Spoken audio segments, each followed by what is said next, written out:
Hello friends. तो हम लोग स्टार्ट किए हैं वीडियो गायनेकोलॉजी का और कम्युनिटी हेल्थ नर्सिंग 2 का। तो ये previous year question most important पूछा पूछा हुआ है। तो सब अभी हम लोग लॉन्ग लॉन्ग किए हैं वीडियो। तो अभी शॉर्ट्स में भी अभी चलेंगे। तो जो एक नंबर का डेफिनेशंस पूछा है सारे प्रीवियस ईयर्स क्वेश्चन में, तो सबको मैं छांट के और यहाँ पे आंसर्स लिखा हूँ। तो वीडियो आप लोग को ज़रा सा भी हेल्प हो तो आप लोग वीडियो को लाइक करें और कमेंट करें और वीडियो को शेयर अपने फ्रेंड्स के साथ करना ना भूलें। तो चलिए वीडियो को स्टार्ट करते हैं। और ये मोस्टली हर साल 10 नंबर या 5 नंबर में पूछता है। तो ये हो सकता है इसमें से ही ऑलमोस्ट रिपीटेड रिपीटेड ही रहता है। और एक दो ही ऐसा होता है जो न्यू पूछता है क्वेश्चंस 1 मार्क्स में भी। बाकी जो होता है सब रिपीटेड ही रहता है। तो चलिए वीडियो को स्टार्ट करते हैं। तो यहाँ पूछ रहा है अपगार स्कोर क्या होता है। जन्म के समय स्केल विधि जो शिशु की दशा कंडीशन ऑफ इन्फेंट की त्वरित आकलन किया जाता है, इसके द्वारा क्या किया जाता है। अपगार स्कोर एक विधि है जिसके द्वारा शिशु की जो अभी कंडीशन है, जो इन्फेंट की न्यू बॉर्न की जो कंडीशन है, उसको क्या करता है, एक आकला मतलब क्या असेसमेंट करता है, आकलन करता है। जिससे क्या, उससे यह जन्म के तुरंत 1 मिनट बाद व 5 मिनट बाद किया जाना चाहिए। ठीक है, ये जैसे 1 मिनट बाद एक होता है जिसमें क्या देखते हैं, जैसे बच्चा वाइगरस चिल्ला चिल्ला कर रोने लगा, तो फिर क्या करेंगे, फिर हम 1 मिनट वाला तुरंत से ही करेंगे एक सुपरफिशियली, और फिर 5 मिनट वाला अच्छे से करेंगे। ठीक है, और जैसे बच्चा रो नहीं रहा है तो फिर वहाँ पे उसको क्या करेंगे, उस हिसाब से उसको केयर देंगे।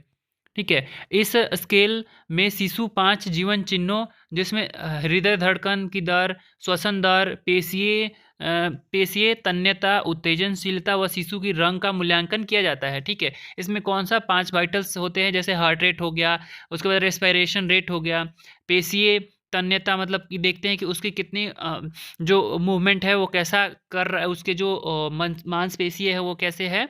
उसके बाद उत्तेजनशीलता, वो एक्टिव है कि नहीं है। शिशु का रंग भी, कलर भी क्या करते हैं यहाँ पे, एवेल्युएट करते हैं। ठीक है, उसमें देते हैं 0 नंबर, 1 नंबर और 2 नंबर, ये 3 मार्क्स देते हैं। और उसके हिसाब से जैसे जो होगा, एक्टिव होगा तो 2 नंबर देंगे, यदि डल थोड़ा कम एक्टिव होगा तो 1 नंबर देंगे, यदि जरा सा भी मूवमेंट उसके बॉडी में नहीं होगा तो 0 नंबर देंगे। इस हिसाब से यहाँ पे अंक देते हैं। ठीक है, प्रदान किए जाते हैं। इनके योग से जन्म पर शिशु की दशा तत्संबंधित आवश्यक देखभाल की जानकारी मिलती है। इसके बाद इसके योग से ही क्या होता है, जैसे कैसे केयर करना है, कितना केयर करना है, उस हिसाब से करते हैं। जैसे 8 से 10 मिला तो क्या है, नॉर्मल बेबी है जो वो एकदम हेल्दी है। और यदि 7 मिला तो क्या है, बेबी को थोड़ी केयर की ज़रूरत है, वो क्या है, इन्वायरमेंट में अपनी स्टेबिलिटी बनाने में थोड़ा असमर्थ है। और जैसे ही 0 से 4 के बीच में आता है तो क्या करते हैं, फिर यहाँ इमीडिएट केयर की उसको ज़रूरत रहती है। नेक्स्ट देखते हैं कॉन्ट्रैक्टेड पेल्विस। कॉन्ट्रैक्टेड पेल्विस क्या होता है, स्त्री श्रोणि की आकृति व आकार दोनों असामान्य होना जिनके कारण योनि द्वारा होने वाले प्रसव असामान्य आकार वाले शिशु से निकलने में बाधा उत्पन्न होती है, जिससे संकीर्ण संकीर्ण कॉन्ट्रैक्टेड पेल्विस कहते हैं। ठीक है, कॉन्ट्रैक्टेड पेल्विस क्या होता है, क्या बोल रहे हैं कि जो सामान्य आकार होते हैं उससे थोड़ा छोटा होता है। इसका जिसमें क्या होता है कि जो नॉर्मल डिलीवरी होता है उसमें प्रॉब्लम होता है, तो इसलिए इसको कॉन्ट्रैक्टेड पेल्विस बोलते हैं। कॉन्ट्रैक्टेड मतलब संकीर्ण, संकीर्ण मतलब छोटा।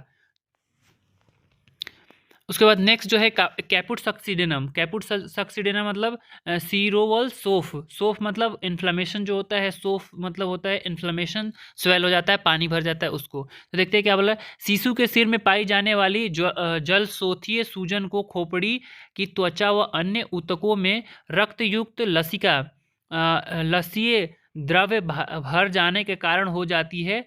ठीक है, ये क्या हो रहा है, ये खोपड़ी में जो हो क्या क्या भर रहा है, जो जल सोधीय सूजन है, जो खोपड़ी में त्वचा के अन्य ऊतकों के लसी युक्त द्रव भर जाने से होता है। क्या होता है, लसी युक्त जो द्रव्य होता है उसके भर जाने से होता है। यह जन्म के समय से ही उपस्थित रहता है। सीवन रेखा जो सूचर होते हैं, सूचर लाइन के दूसरे ओर तक जा सकती है। ये कौन से कहाँ से कहाँ तक जा सकती है? सूचर के दूसरे लाइन है, मतलब स्कल के ही पूरे पूरे रहते हैं, या धीरे धीरे 36 घंटे में विलुप्त हो जाते हैं। ठीक है, दबाने पर इसमें गड्ढा बनता है। ये 36 घंटे में क्या होता है, स्वतः ही विलुप्त हो जाते हैं। स्वतः ही मतलब खुद ही खुद ठीक हो जाता है, और इसको यदि आप दबाओगे तो क्या गड्ढा बन जाएगा, जैसे एडिमा में बनता है बॉडी में, वैसे वहाँ पे गड्ढा बन जाएगा।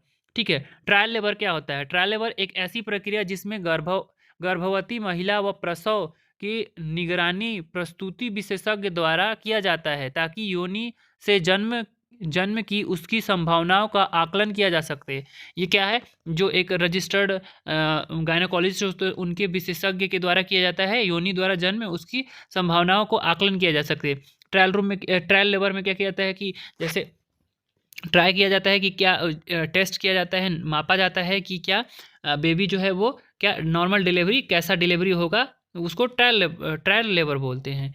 नेक्स्ट जो है वो मेनोपॉज। मेनोपॉज किसको बोलते हैं? प्रत्येक स्त्री को 45 से 55 वर्ष की आयु में प्रजनन काल समाप्त हो जाती है, पर अंडा ओवरी में ओस्ट्रोजेन तथा प्रोजेस्टेरोन हार्मोन अनियमितता तथा कमी आ जाती है, जिसके कारण क्या होता है, ओवरी से ओवल्यूशन एवं उनकी सक्रियता कम आ जाती है, जिसके परिणाम स्वरूप मासिक धर्म अस्थायी रूप से बंद हो जाता है। इसी को मेनोपॉज या रजोवृत्ति कहते हैं। ठीक है, ये क्या बोल रहा है कि यहाँ पे 45 से 50 वर्ष की आयु में जो होता है प्रजनन काल समाप्त हो जाती है, और जो ओवरी होता है वहाँ से क्या होता है,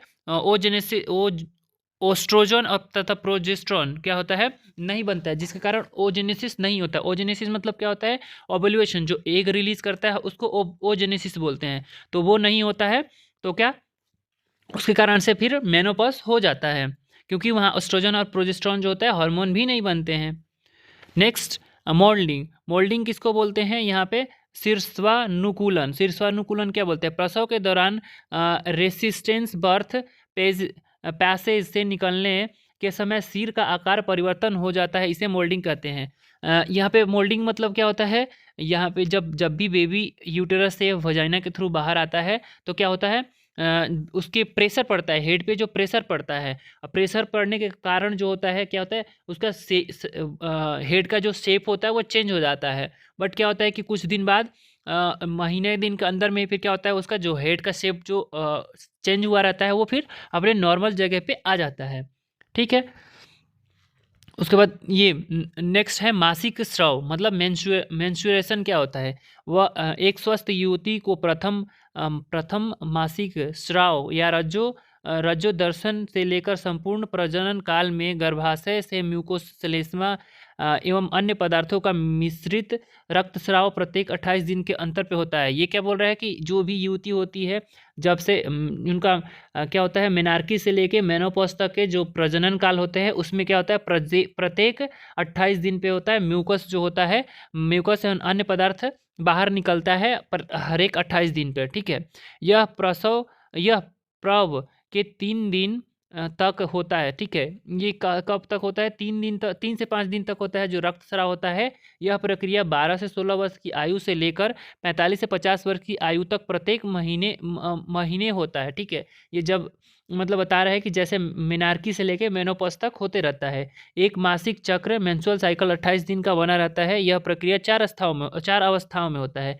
जो मेंस्ट्रुअल साइकिल होता है वो क्या होता है, 28 दिन का बना रहता है, और यह प्रक्रिया जो होता है, ये प्रोसेस जो होता है पूरे 4 स्टेज में बना रहता है। ठीक है, स्टेजेस कौन कौन सा है आपको पता है?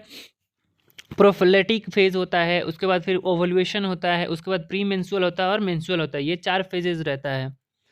नेक्स्ट जो है वो सामान्य लेबर नॉर्मल लेबर को यूटोशिया कहते हैं, और एबनॉर्मल लेबर को क्या कहते हैं, डिस्टोशिया कहते हैं। ठीक है, वह प्रक्रिया जिसमें परिपक्व शिशु गर्भाशय गुहा से यूटेराइन कैविटी से वर्टेक्स प्रस्तुति में योनि मार्ग द्वारा बाहर की ओर निकलता है, उससे को सामान्य प्रसव कहते हैं। ठीक है, ऐसा होता है, वर्टेक्स प्रेजेंटेशन है और जो योनि मार्ग द्वारा बाहर निकलता है उसको क्या बोलते हैं, नॉर्मल लेबर बोलते हैं। ठीक है, यह प्रक्रिया अंतिम मासिक के चक्र के प्रथम दिन से 280 दिन के बाद संपूर्ण होता है। ठीक है, जैसे लास्ट LMP है, लास्ट मेंस्ट्रुअल साइकिल है या पीरियड है, उससे क्या होता है 280 दिन जैसे कंप्लीट होता है तो ये समय पूरा हो जाता है। और 266 दिन कब होता है, जिस दिन से फर्टिलाइज हुआ है एग, उस दिन से लेकर और 266 दिन होता है पूरा, तो उसको तब टाइम पूरा हो जाता है। ठीक है, नेक्स्ट होता है शो। शो किसको बोलते हैं? शो लेबर से शुरू होने वाली एक चिन्ह होता है जिनसे रक्त की थोड़ी मात्रा अथवा रक्त मिश्रित म्यूकस योनि से निष्कासित होता है। शो क्या है? डिलीवरी से पहले होने वाली जो चिन्ह होता है उसको शो बोलते हैं, जिसमें क्या होता है म्यूकस के साथ थोड़ा सा ब्लीडिंग भी आता है। ठीक है, इनवेटिबल एबॉर्शन किसको बोलते हैं? इस स्थिति में गर्भावस्था को जारी रखना संभव नहीं होता है। ठीक है, इनवेटिबल में क्या होता है? जारी रखना संभव नहीं होता है। महिला को स्वास्थ्य प्रभावित होता है। ठीक है, भूख नहीं लगते हैं, बुखार भी हो सकते हैं तथा बेचैनी रहती है। ठीक है, ये सब क्या है इनवेटिबल में? ये सिम्टम्स है। ठीक है, मास्टाइटिस। मास्टाइटिस क्या होता है? यहाँ देखेंगे, दर्द युक्त स्तन शोथ, इन्फ्लेमेशन ऑफ ब्रेस्ट मास्टाइटिस कहलाता है। ठीक है, मास्टाइटिस संभावना दुग्ध पान कराने वाली महिलाओं में अधिक होता है। ठीक है, मास्टाइटिस मतलब क्या होता है? Inflammation of breast. ब्रेस्ट में जो इन्फ्लेमेशन होता है, जो उसको ही क्या बोलते हैं? मास्टाइटिस बोलते हैं। और किसको होता है ज़्यादा? जो भी स्तनपान महिलाएं करा रही होती हैं उनको मास्टाइटिस ज़्यादा होने के चांसेस रहता है। ठीक है, उसके बाद नेक्स्ट जो है वो क्या बोला है? डिसमेनोरिया। डिसमेनोरिया मतलब गर्भयुक्त मासिक धर्म, मतलब दर्दयुक्त मासिक धर्म क्या होता है? यहाँ देखेंगे, मासिक धर्म के दौरान सामान्य से अधिक दर्द होना जिसके कारण महिलाओं को दैनिक कार्य में बाधा पहुंचती है, उसे रंध्रयुक्त मासिक कहते हैं, दर्दयुक्त मासिक धर्म कहते हैं, डिसमेनोरिया कहते हैं। डिसमेनोरिया में क्या होता है कि पेन जो ज़्यादा होता है, नॉर्मल जो होता है उसमें क्या होता है? पेन कम होता है, थोड़ा थोड़ा क्रैम्प आता है, बट इसमें क्या होगा? बहुत ज़्यादा पेन होगा। ठीक है, एड्स किसको बोलते हैं? एड्स का पूरा नाम एक्वायर्ड इम्यूनो डिफिशियेंसी सिंड्रोम होता है। ठीक है, यह एक अत्यधिक गंभीर संक्रमणक बीमारी है जो HIV human immuno deficiency virus से फैलता है। HIV संक्रमण का प्रगतिशील प्रोग्रेसिव संक्रमण होता है जिसके कारण संक्रमण युक्त व्यक्ति की रोग प्रतिरोधक क्षमता धीरे धीरे कम हो जाती है। ये बोल रहा है कि ये जो होता है एड्स का फुल फॉर्म क्या होता है? एड्स का फुल फॉर्म होता है एक्वायर्ड इम्यूनो डिफिशियेंसी सिंड्रोम होता है। यह एक गंभीर बीमारी है जो HIV संक्रमण HIV वायरस के कारण होता है, जो क्या होता है? प्रोग्रेसिव, मतलब कि ये क्या होता है कि दिन पर दिन बढ़ते जाएगा। यदि इसका ट्रीटमेंट नहीं किया जाएगा तो क्या होगा? दिन पे दिन बढ़ते जाएगा और हमारी इम्यूनिटी को कम करते जाएगा। ठीक है, और धीरे धीरे रोग प्रतिरोधक क्षमता कम हो जाएगा, इम्यूनिटी कम हो जाएगा, जिसके कारण क्या होगा? सेकेंडरी इन्फेक्शन होगा। सेकेंडरी इन्फेक्शन से ही लोग मरते हैं। HIV और एड्स से कोई नहीं मरता, सेकेंडरी इन्फेक्शन से मरता है। नेक्स्ट जो है वल्वाइटिस। वल्वाइटिस क्या होता है? वल्वाइटिस वल्वा की शोथ है। ठीक है, जो वल्वा में इन्फ्लेमेशन होता है उसको वल्वाइटिस बोलते हैं। वल्वा योनि के बाहरी त्वचा वो नरम सतह है। जो वल्वा होता है वो क्या होता है? जो योनि की बाहरी जो त्वचा होती है उसकी नरम सतह होता है। उसके बाद नेक्स्ट जो है वो सिफिलिस। सिफिलिस क्या होता है? सिफिलिस एक यौन संक्रमण रोग है जो ट्रेपोनोमा पैलिडम जीवाणु के कारण उत्पन्न होता है। इस रोग की शुरुआत म्यूकस मेम्ब्रेन से संक्रमण से होती है एवं नज़दीक लसिका जो नियर बाई होती है लिम्फ नोड्स उसको रक्तस्राव में फैल जाता है। ठीक है, रक्तस्राव में पहले क्या होता है? पहले जो होता है वो म्यूकस जो होता है, जो म्यूकस मेम्ब्रेन होता है वहाँ पे होता है, और उसके बाद फिर क्या होता है? जो भी लसिका तंत्र होते हैं उनके रक्त में फिर ब्लड स्ट्रीम में फैल जाता है। और कौन सा इसका जीवाणु मतलब बैक्टीरिया कौन सा है? बैक्टीरिया का नाम है उसका ट्रेपोनोमा पैलिडम।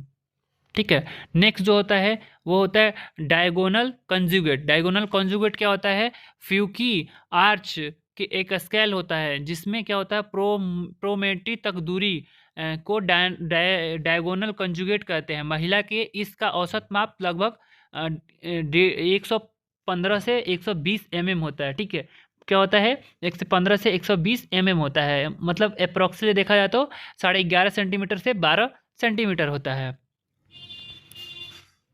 ठीक है, इसके बाद फैमिली वेलफेयर क्या होता है?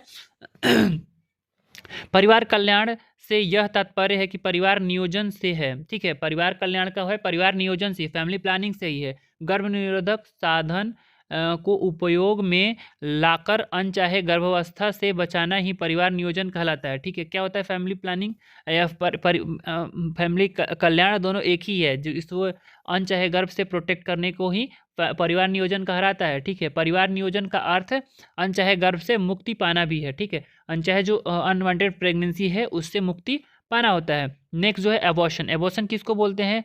स्वतंत्र रूप से जीवित रहने में असमर्थ गर्भावस्था फीटस जिसका वजन 500 ग्राम या इससे कम होता है, गर्भावस्था स्वतः या प्रेरित विधि द्वारा बाहर गर्भाशय से बाहर निकाले जाने को गर्भपात कहलाता है। ये क्या बोल रहा है कि ऐसा कंडीशन जिस बेबी जो फीटस का वेट कितना रहेगा, फीटस का वेट रहेगा 500 ग्राम से कम रहेगा। ठीक है, और जो वो क्या होता है स्वतः मतलब खुद से स्पॉन्टेनियस या फिर उसको इंड्यूस करके गर्भाशय से बाहर निकाला जाता है, इसको ही एबॉर्शन कहा जाता है।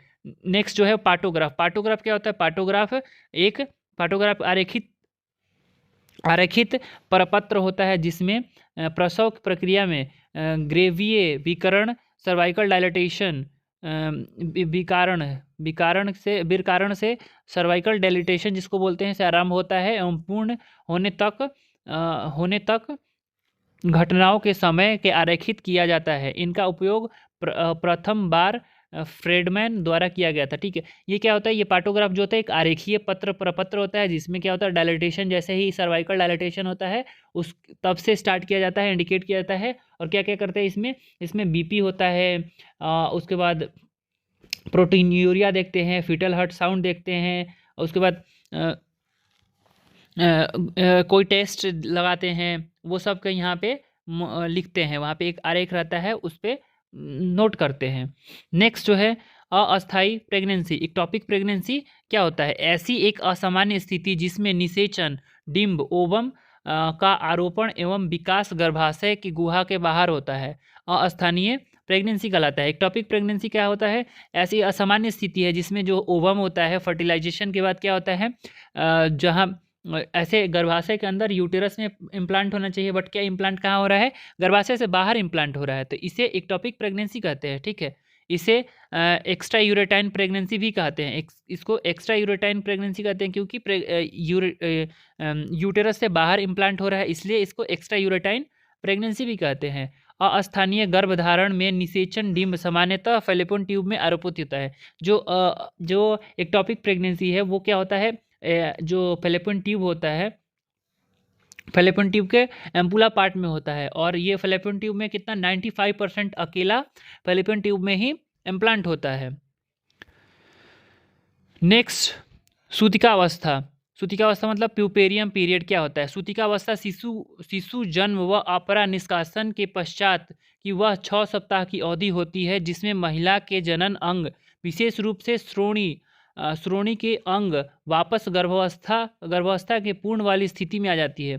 सूतिकावस्था में क्या होता है? जो भी रिप्रोडक्टिव ऑर्गन्स है पेरिनियल एरिया का और रिप्रोडक्टिव ऑर्गन्स जितने भी है क्या होता है, वो प्रेगनेंसी के टाइम में सब कुछ बड़ा हो जाता है, डिलीवरी में और ही बड़ा और ढीला हो जाता है। लेकिन प्यूपेरियन पीरियड में क्या होता है कि अपने पूर्व वाले स्थिति मतलब जो प्रेगनेंसी से पहले जैसा था उसका ऑर्गन्स वैसे वाली स्थिति में आने को ही क्या बोलते हैं? प्यूपेरियम पीरियड बोलते हैं। नेक्स्ट जो है इनवॉल्यूशन किसको बोलते हैं? यह एक ऐसी प्रक्रिया जिसमें जनन अंग गर्भावस्था से पूर्व वाली स्थिति में आती है। ठीक है, इस वाले में क्या हो रहा है, जो गर्भावस्था जो जनन अंग जो भी आते हैं इसमें वो केवल जनन अंग आते हैं, और इसमें जो होते हैं देख सकते हैं जो सूतिका अवस्था में जो होता है वो प्यूपेरियम जो बाहर की और इंटरनली दोनों ऑर्गन्स होते हैं वो होते हैं, बट इसमें क्या होता है, इसमें केवल जनन अंग यूटेरस और सर्विक्स जो होता है इसको ये अपने पूर्व स्थिति में आते हैं, उसको इन्वोल्यूशन कहते हैं।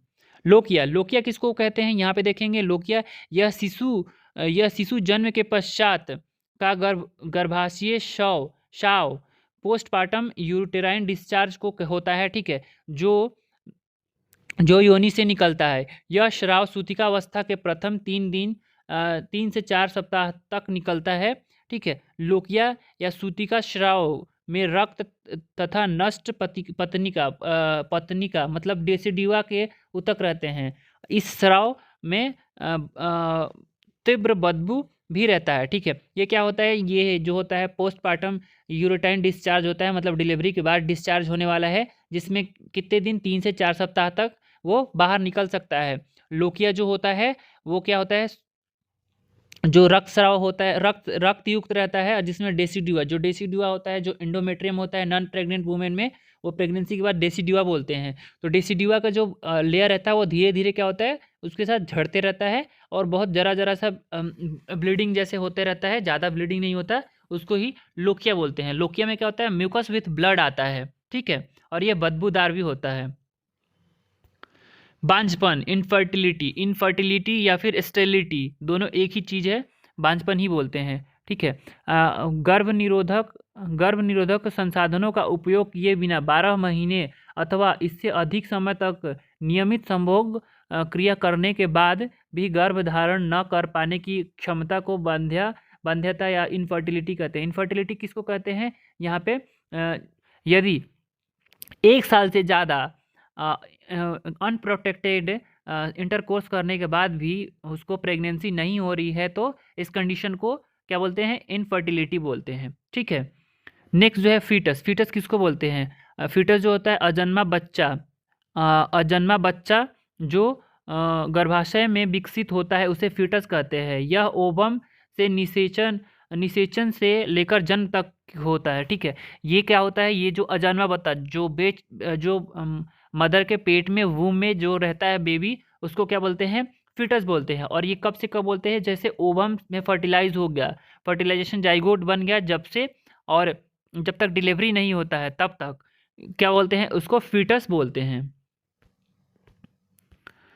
पोस्टपार्टम हेमरेज, पीपीएच, प्रसव पश्चात रक्तस्राव क्या होता है, शिशु के जन्म के पश्चात माँ के 6 सप्ताह तक जनन मार्ग से होने वाले रक्तस्राव को पीपीएच कहा जाता है। यह रक्तस्राव सूतिकावस्था में कभी भी हो सकता है, ठीक है। ये जो होता है, ये बेबी जैसे डिलीवर हुआ, जिसमें क्या होता है, 6 सप्ताह तक प्यूपेरियम पीरियड बोलते हैं, ठीक है। तो वो प्यूपेरियम पीरियड में जब भी कभी भी ब्लड निकलता है, और ब्लड कितना वॉल्यूम होना चाहिए, 500 से ज़्यादा होता है, तो फिर उसको पीपीएच बोलते हैं। ये नहीं कि लोकिया हो रहा है तो उसको पीपीएच नहीं बोल सकते। लोकिया में क्या होता है, बहुत जरा सा निकलता है तो उसको पीपीएच नहीं बोल सकते।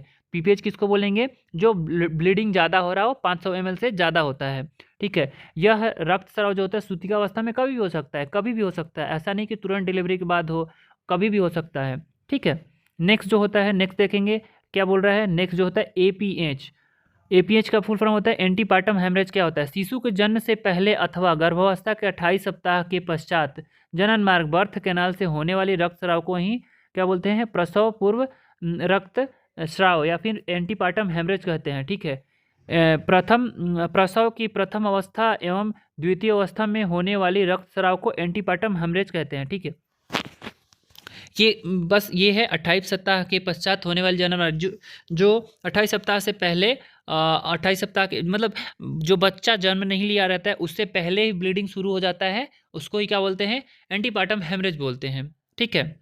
नेक्स्ट जो है प्लासेंटा प्रीविया, सम्मुख आपरा किसको बोलते हैं। आमतौर पर गर्भाशय के समय प्लासेंटा गर्भाशय के ऊपर भाग में आरोपित होता है, ठीक है। लेकिन यह किसी परिस्थिति में आपरा प्लासेंटा जो होता है गर्भाशय के निचले भाग में पूर्ण या आंशिक रूप से आरोपित हो जाता है, तथा सर्विक्स के इंटरनल ओस के आंशिक रूप से या पूर्ण रूप से कवर कर देता है। इस अवस्था को प्लासेंटा प्रीविया कहते हैं। प्लासेंटा प्रीविया क्या बोल रहे हैं यहाँ पे, सीधी सी समझना ये बात है कि जो प्लासेंटा प्रीविया हो वो यूटेरस के जो फंडस वाली पार्ट होती है, ऊपर वाली पार्ट होती है, वहाँ इम्प्लांट ना होकर कहाँ इम्प्लांट हो जा रहा है, नीचे की तरफ हो जा रहा है। जो सर्विक्स के ओस होता है, इंटरनल ओस जो होता है, जो सर्विक्स जिसके थ्रू बाहर बेबी आता है, तो फिर उसी को पहले ही ढक देता है, तो फिर बेबी आ नहीं सकता है, ठीक है। तो इसमें क्या होता है, प्लासेंटा प्रीविया इसी कंडीशन को बोलते हैं। नेक्स्ट इपिजियोटमी, इपिजियोटमी क्या होगा, प्रसव के द्वितीय अवस्था के समय पश्च योनि जो प्यूटेरियर वेजाइना वॉल होते हैं, जिसे चारों चौरा लगाए जाने वाली इपिजियोटमी अथवा पेरिनियोटमी कहा जाता है, कहते हैं, ठीक है। जो भी जैसे सेकेंड स्टेज में क्या होता है कि बेबी बाहर आने वाला रहता है, ठीक है। तो इस कंडीशन में क्या होता है, बेबी बाहर जब नहीं आ पाता है तो क्या करते हैं, एक कट लगाते हैं पेरिनियम एरिया में, उसको इपिजियोटमी कहते हैं, ठीक है। इसका उद्देश्य शिशु के जन्म के समय निकासी द्वार को चौड़ा, ठीक है, चौड़ा करना रहता है तथा जन्म की प्रक्रिया को सरल बनाना होता है।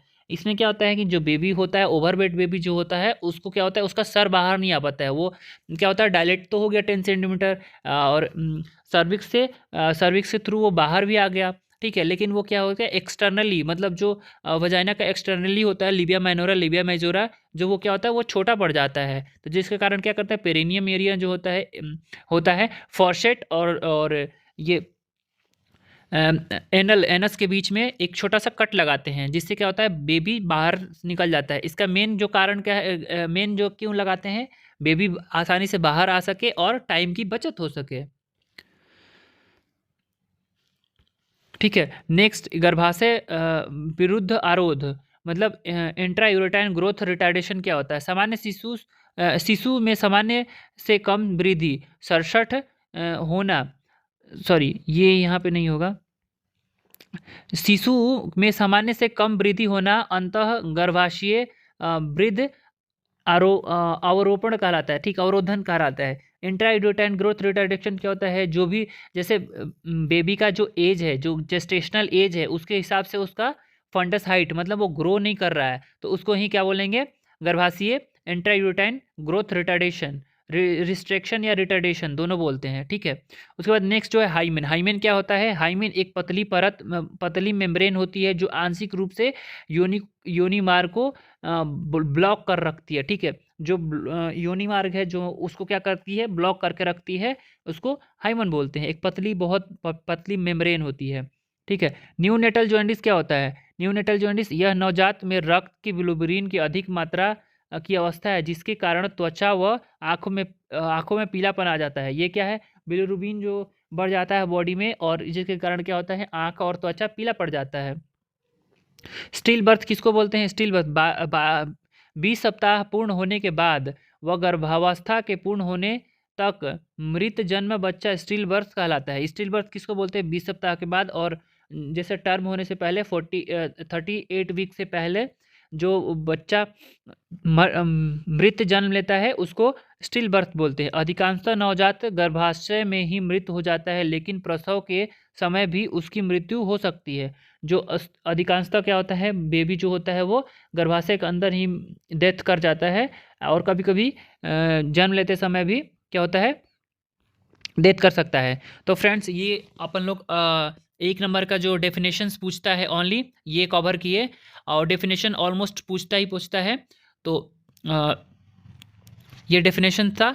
तो फ्रेंड्स, कैसा लगा वीडियो, आप लोग आपको हेल्प हुआ हो, ज़रा सा भी हेल्प हुआ हो, तो मेरे वीडियो को लाइक कर सकते हैं, और चैनल को अपने फ्रेंड्स के साथ शेयर कर सकते हैं। Thank you.